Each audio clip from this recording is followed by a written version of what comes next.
الحمدللہ رب العالمین والصلاة والسلام علی سید المرسلین اما بعد فاعوذ باللہ من الشیطان الرجیم بسم اللہ الرحمن الرحیم الصلاة والسلام علیک یا سیدی یا رسول اللہ وعلی آلک واصحابک یا حبیب اللہ الصلاة والسلام علیک یا نبی اللہ وعلی آلک واصحابک یا نور اللہ صلو علی الحبیب صلی اللہ تعالیٰ علی محمد صلی اللہ علیہ وآلہ وسلم۔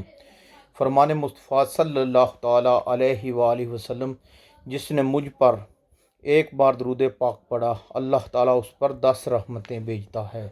صلو علی الحبیب صلی اللہ تعالیٰ علی محمد صلی اللہ علیہ وآلہ وسلم۔ مردہ بکری کان جھاڑتی اٹھ کھڑی ہوئی۔ حضرت سیدنا کعب بن مالک رضی اللہ تعالیٰ عنہ فرماتے ہیں، حضرت سیدنا جابر بن عبداللہ رضی اللہ تعالیٰ عنہ حضور پر نور شافی یوم نشور صلی اللہ علیہ وآلہ وسلم کی بارگاہ بے کس پناہ میں حاضر ہوئے تو آپ صلی اللہ تعالیٰ علیہ وآلہ وسلم کا چہرہ انور کو متغیر پایا۔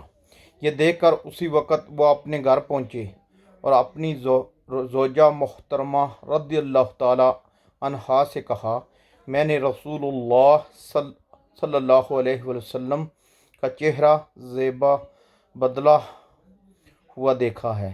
میرا گمان ہے کہ بھوک کے سبب سے ایسا ہے۔ کیا تیرے پاس کچھ موجود ہے؟ جواب دیا، واللہ عز وجل، اس بکری اور تھوڑے سے بچے کھچے آٹے کے سوا اور کچھ نہیں۔ اسی وقت بکری کو ذبح کر دیا اور فرمایا کہ جلدی جلدی گوشت اور روٹیاں تیار کرو۔ جب کھانا تیار ہو گیا تو ایک بڑے پیالے میں رکھ کر سرکار نامدار صلی اللہ تعالیٰ علیہ وآلہ وسلم کے دربار میں حاضر ہو گئے اور کھانا پیش کر دیا۔ رحمت عالم، نور مجسم، شاہ بنی آدم، شاہ امم، رسول محتشم صلی اللہ تعالیٰ علیہ وآلہ وسلم نے ارشاد فرمایا، اے جابر، اپنی قوم کو جمع کر لو۔ میں لوگوں کو لے کر حاضر خدمت بابرکت ہوا۔ فرمایا، ان کی جدا جدا ٹولیاں بنا کر میرے پاس بھیجتے رہو۔ اسی طرح وہ کھانے لگے۔ جب ایک ٹولی سیر ہو جاتی تو وہ نکل جاتی اور دوسری آ جاتی، یہاں تک کہ سب کھا چکے اور برتن میں جتنا کھانا پہلے تھا اتنا ہی سب کے کھانے کے بعد بھی موجود تھا۔ سبحان اللہ۔ سرکار مدینہ صلی اللہ تعالیٰ علیہ وآلہ وسلم فرماتے تھے کہ کھاؤ اور ہڈی نہ توڑو۔ پھر آپ صلی اللہ تعالیٰ علیہ وآلہ وسلم نے برتن کے بیچ میں ہڈیوں کو جمع کیا اور ان پر اپنا ہاتھ مبارک رکھا، سبحان اللہ، اور کچھ کلام پڑھا جسے میں نے نہیں سنا۔ ابھی جس کا گوشت کھایا تھا وہی بکری یکا یک کان جھاڑتے ہوئے اٹھ کھڑی ہوئی، سبحان اللہ۔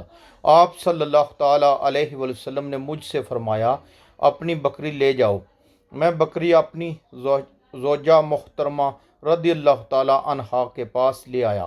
وہ حیرت سے بولی، یہ کیا؟ میں نے کہا، واللہ عز وجل، یہ ہماری وہی بکری ہے جس کو ہم نے ذبح کیا تھا۔ دعائے مصطفیٰ صلی اللہ تعالیٰ علیہ وآلہ وسلم سے اللہ عز وجل نے اسے زندہ کر دیا ہے۔ یہ سن کر ان کی زوجہ محترمہ رضی اللہ تعالیٰ عنہما بے ساختہ پکار اٹھیں، میں گواہی دیتی ہوں کہ بے شک وہ اللہ عز وجل کے رسول صلی اللہ تعالیٰ علیہ وآلہ وسلم ہیں۔ اللہ عز وجل کی ان پر رحمت ہو اور ان کے صدقے ہماری مغفرت ہو۔ صلو علی الحبیب صلی اللہ تعالیٰ علی محمد۔ فوت شدہ مدنی منع زندہ ہو گئے۔ مشہور عاشق رسول حضرت علامہ عبدالرحمن جامی رحمۃ اللہ تعالیٰ علیہ روایت فرماتے ہیں، حضرت سیدنا جابر رضی اللہ تعالیٰ عنہ نے اپنے حقیقی مدنی منوں کی موجودگی میں بکری ذبح کی تھی۔ جب فارغ ہو کر آپ رضی اللہ تعالیٰ عنہ تشریف لے گئے تو وہ دونوں مدنی منع چھری لے کر چھت پر جا پہنچے۔ بڑے نے اپنے چھوٹے بھائی سے کہا، آؤ میں بھی تمہارے ساتھ ایسا ہی کروں جیسا کہ ہمارے والد صاحب نے اس بکری کے ساتھ کیا ہے۔ چنانچہ بڑے نے چھوٹے کو باندھا اور حلق پر چھری چلا دی اور سر جدا کر کے ہاتھ میں اٹھا لیا۔ یوں ہی ان کی امی رضی اللہ تعالی عنہما نے یہ منظر دیکھا تو اس کے پیچھے دوڑیں۔ وہ ڈر کر بھاگا اور چھت سے گرا اور فوت ہو گیا۔ اس صابرہ خاتون نے چیخ و پکار اور کسی قسم کا وویلا نہ کیا کہ کہیں عظیم و شان مہمان سلطان دو جہان رحمت عالمیان صلی اللہ تعالی علیہ وآلہ وسلم پر پریشان نہ ہو جائیں۔ نہایت صبر و استقلال سے دونوں کی ننھی لاشوں کو اندر لا کر ان پر کپڑا اوڑھ دیا اور کسی کو خبر نہ دی، یہاں تک کہ حضرت جابر رضی اللہ تعالیٰ عنہ کو بھی نہ بتایا۔ دل اگرچہ صدمے سے خون کے آنسو رو رہا تھا مگر چہرے کو تر و تازہ و شگفتہ رکھا اور کھانا وغیرہ پکایا۔ سرکار نامدار صلی اللہ تعالیٰ علیہ وآلہ وسلم تشریف لائے اور کھانا آپ صلی اللہ تعالیٰ علیہ وآلہ وسلم کے آگے رکھا گیا۔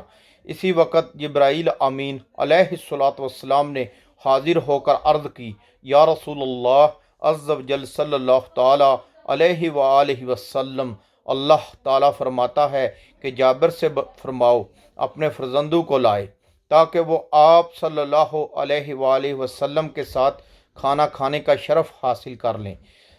سرکار عالی وقار صلی اللہ تعالیٰ علیہ وآلہ وسلم نے حضرت سیدنا جابر رضی اللہ تعالیٰ عنہ سے فرمایا، اپنے فرزندوں کو لاؤ۔ وہ فوراً باہر آئے اور زوجہ سے پوچھا، فرزند کہاں ہیں؟ اس نے کہا کہ حضور پر نور صلی اللہ تعالیٰ علیہ وآلہ وسلم کی خدمت میں عرض کیجئے کہ وہ موجود نہیں ہیں۔ سرکار نامدار صلی اللہ تعالیٰ علیہ وآلہ وسلم نے فرمایا، اللہ تعالیٰ کا فرمان آیا ہے کہ ان کو جلدی بلاؤ۔ غم کی ماری زوجہ رو پڑی اور بولی، اے جابر، اب میں ان کو نہیں لا سکتی۔ حضرت سیدنا جابر رضی اللہ تعالیٰ عنہ نے فرمایا، آخر بات کیا ہے؟ روتی کیوں ہو؟ زوجہ نے اندر لے جا کر سارا ماجرا سنایا اور کپڑا اٹھا کر مدنی منوں کو دکھایا تو وہ بھی رونے لگے کیونکہ وہ ان کے حال سے بے خبر تھے۔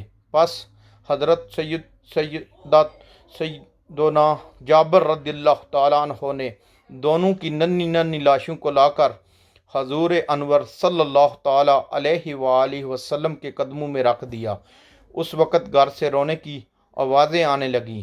اللہ تعالیٰ نے جبرائیل امین علیہ الصلوۃ والسلام کو بھیجا اور فرمایا، اے جبرائیل، میرے محبوب علیہ الصلوۃ والسلام سے فرماؤ، اللہ رب العزت فرماتا ہے، اے پیارے حبیب، تم دعا کرو ہم ان کو زندہ کر دیں گے۔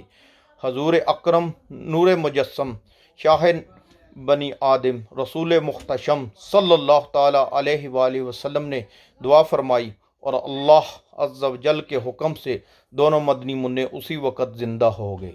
سبحان اللہ۔ اللہ عز و جل کی ان پر رحمت ہو اور ان کے صدقے ہماری مغفرت ہو۔ قلب مردہ کو میرے اب تو جلا دو آقا، قلب مردہ کو میرے اب تو جلا دو آقا صلی اللہ علیہ وآلہ وسلم، جام الفت کا مجھے اپنی پلا دو آقا صلی اللہ علیہ وسلم۔ صلو علی الحبیب صلی اللہ تعالیٰ علی محمد۔ میٹھے میٹھے اسلام بھائیو، دیکھا آپ نے میرے پیارے پیارے آقا مدینے والے مصطفیٰ صلی اللہ تعالیٰ علیہ وآلہ وسلم کی بھی کیا خوب شان ہے کہ مختصر سا کھانا بہت سارے لوگوں نے کھا لیا، پھر بھی اس میں کسی قسم کی کمی واقع نہ ہوئی، اور پھر بکری کے گوشت کی بچی ہوئی ہڈیوں پر کلام پڑا تو گوشت پشت بن کر بِإِذْنِ اللہ وہی بکری کان جھاڑتی ہوئی اٹھ کھڑی ہوئی۔ نیز حضرت سیدنا جابر رضی اللہ تعالیٰ عنہ کے فوت شدہ دونوں حقیقی مدنی منوں کو بِإِذْنِ اللہ عز و جل زندہ کر دیا۔ مردوں کو جلاتے ہیں روتوں کو ہنساتے ہیں، مردوں کو جلاتے ہیں روتوں کو ہنساتے ہیں، علام مٹاتے ہیں بگڑی کو بناتے ہیں، سرکار کھلاتے ہیں سرکار پلاتے ہیں، سلطان و گدا سب کو سرکار نباتے ہیں۔ سبحان اللہ، صلو علی الحبیب صلی اللہ تعالی علی محمد صلی اللہ علیہ وآلہ وسلم۔